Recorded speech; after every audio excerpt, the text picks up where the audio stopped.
So Wes, let me ask you, practicing in the private sector in terms of professional investigation and joining not only your state and local association, but a global association like the World Association of Detectives, and then running through the process of board and taking a serious position in presidential duties, how has that journey shaped your career as a professional investigator?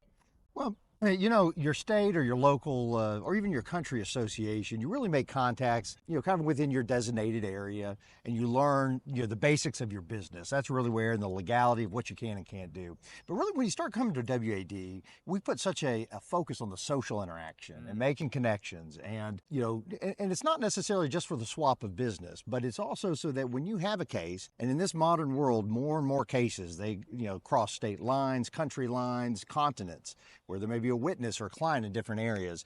Now you have somebody that you sat down, you've had a cup of coffee with, you've broken a little bit of bread with, you understand, you have a bond basically, so that when you pick the phone up and you call somebody in the Far East or the Middle East or Africa or Europe, you know what you're going to get, and you know that you can trust that individual. And so that's probably the best thing about it, and it's really helped my business expand beyond just the United States, frankly.